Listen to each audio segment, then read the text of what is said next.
Okay, so you know that feeling you get right before like a really big fight. Two huge names going head to head. I'm talking heavyweights. Oh, yeah. Like that anticipation where you just, anything could happen. Exactly. Well, that's kind of what it felt like leading up to this LSU UCLA women's basketball game. Definitely. Like a clash of titans. Right. And that is what we're going to be diving into today, this game.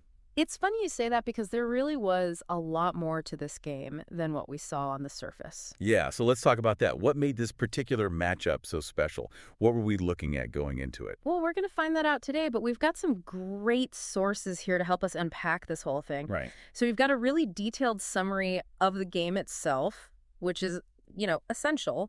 We've got an article from SI.com, and actually this article made a prediction about these two teams meeting again in the Elite Eight, which is pretty interesting. Right. And then we've got a YouTube video we'll be looking at where they're discussing if UCLA's Lauren Betts is actually leading the Player of the Year race this year, which, she's incredible. Yeah. And then just to round things out, we're also going to be taking a quick look at Kim Mulkey's Wikipedia page just to give us a better understanding of her background and, her coaching style. Okay, so big picture. What made this LSU-UCLA game so much more than just another game on the schedule? Because it really felt like there were these greater implications. Well, yeah, think about it for a second. You've got two top teams, both with their sights set on a championship, right? So every single win, every loss, it affects their tournament seeding. Right. A higher seed can mean an easier path to the Final Four. You want to avoid those upsets. And then, of course, you've got the national rankings, which play a huge role in, a team's momentum and how they're perceived nationally. Okay, so seeding rankings, but also, just the talent on the court. Oh, yeah. It was a showcase of some of the best players in the country. Absolutely. You're talking all-American caliber players on both sides playing like you can just completely take over a game. And that was a huge part of what made this matchup so exciting. Okay, so let's dive a little deeper into each team now, starting with LSU. Obviously Kim Mulkey's name is pretty much synonymous with LSU at this point. Oh, for sure. Her arrival at LSU has just completely changed the program. Not only is she an amazing recruiter, she's bringing these top players, but the way her teams play, the intensity they bring, it's just different. Yeah. Like those demanding defensive schemes and, that emphasis on the fast break. It's classic Kim Mulkey, and it's working. Yeah, and when you watch them play high-powered offense, almost feels like an understatement. They're always putting up big numbers. Oh, yeah. Offense is a huge part of their identity. They're always pushing the tempo, looking for those open shots, and they have so many players who can score. It's a nightmare for other teams to try and defend. Okay, so that's LSU. Now let's talk UCLA. Corey Close has built a program that's a perennial contender. And they're known for something a little different. Yeah, they're known for their defense. Exactly. They're incredibly well coached. They're disciplined, and they make it so hard for teams to score on them. Like you said, LSU is all about offense.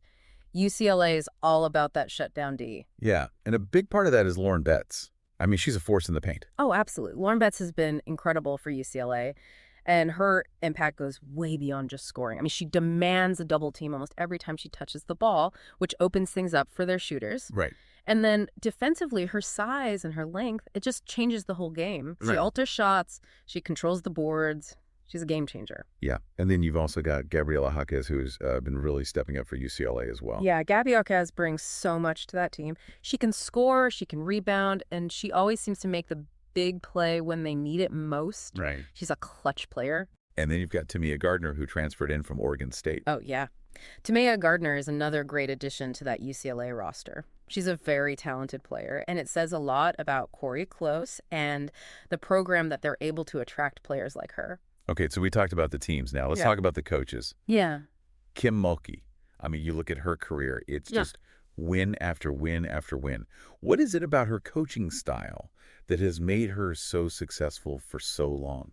It's not just about the intensity that you see on the sidelines. Obviously, she's very passionate, very intense. Yeah. But her teams are just so well prepared. Strategically, mentally, they're always ready to play. And she instills this toughness in her players, this belief that they can overcome anything. Yeah.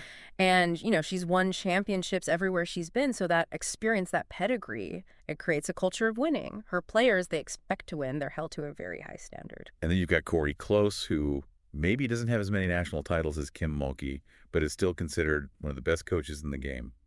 What makes her so special? Well, Corey Close is amazing at player development. Yeah. She takes these talented players and she helps them reach their full potential. And she's also really focused on building a strong team culture. Her teams are always disciplined, fundamentally sound, and they play together. Yeah. That's a testament to her coaching. Okay, let's talk about Lauren Betts again. You know, that YouTube video that we mentioned talked about her being a possible Player of the Year candidate. What makes her stand out in that conversation? Well, it's amazing how quickly she's become such a dominant player. Like, she's always been good, but this year she's just taken it to a whole other level. Yeah. The combination of her size, her skill, and her athleticism, it's pretty rare. And the fact that people are even talking about her as a Player of the Year that early in her career, it just shows you how special she is. And then again, Gabriela Jaquez. Her versatility seems to be a big theme. Yeah, that's huge in today's game. I mean, Gabby Jaquez can play any position on the court. She can score in so many different ways, and she's a great defender. Yeah. It's a nightmare for other teams to try and match up with her. Okay, so let's talk about the game itself. For those of us who wanted to watch it, it was easy to find, right? I mean, it wasn't buried on some random channel. Well, no, this was a big game. Yeah. You could find it on all the major sports networks, and of course, you could stream it online, which is great. You know, women's basketball is getting more and more popular, and it's easier than ever to watch these big games. And even if you couldn't watch the game live, you could still follow along pretty easily. Oh, yeah, definitely. I mean, all the sports websites, all the apps, they all have live scores and play-by-play updates and analysis. So you can, you know, even if you're busy, you can still keep up with what's happening. And we talked about this a little earlier, but, you know, when you have two highly ranked teams like this playing each other, it's a big deal for the women's Final Four picture. Yeah, for sure. I mean, every game matters, but these games, they really matter.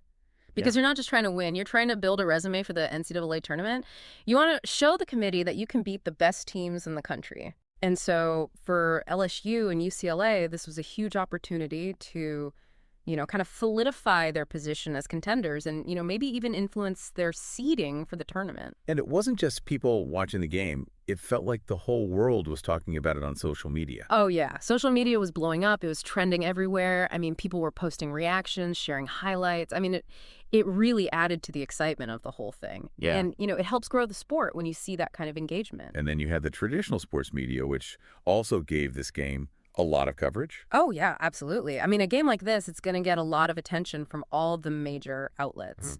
And, you know, that SI.com article that we talked about, they were already predicting a potential rematch in the Elite Eight. So, I mean, people are already looking ahead to the next chapter in this rivalry. So to sum it all up, this LSU versus UCLA game, it was a big deal. It had everything you could want. The stars, the coaches, the intensity. It really did. It was a great example of how far women's college basketball has come. I mean, the level of play, the athleticism, the strategy, it was all there. And the fact that so many people were watching and talking about it, it just shows you that the sport is growing and it's only going to get bigger. Okay, so here's something to think about. We've got LSU with that incredible offense and UCLA with that lockdown defense. And we know that some people are already predicting a rematch in the Elite Eight. So what could these coaches do? I'm talking Kim Mulkey and Corey Close. Oh, yeah. What could they do differently? What adjustments could they make to give their team an edge if and when these two teams meet again? What can be the key to winning that next game? Because the stakes are going to be even higher. Yeah, that's a great question. Right. And I think it's something that both coaches are probably thinking about right now. Exactly. All right. Well, that's all the time we have for today's deep dive. But as always, we'll be back soon with another fascinating story from the world of sports. Until then, keep those conversations going and keep thinking critically about the games we love. Yeah, thanks for listening. Today is your lucky day. Today is the day that our $3 website works for you, paying you directly to your PayPal daily. Imagine $3 ongoing continuous payments to your PayPal account. Imagine falling asleep and waking up to $300 in your PayPal account. How would this make you feel? How could this help you? What bills could you pay? What kind of fun could you have? What does that retirement look like now? All for a one-time payment of $3. This website is DFY done for you, fully built and completely hosted, and never stops collecting payments for you. You have spent $3 on coffee on a regular, but that coffee won't help you create multiple streams of income. Click the link below.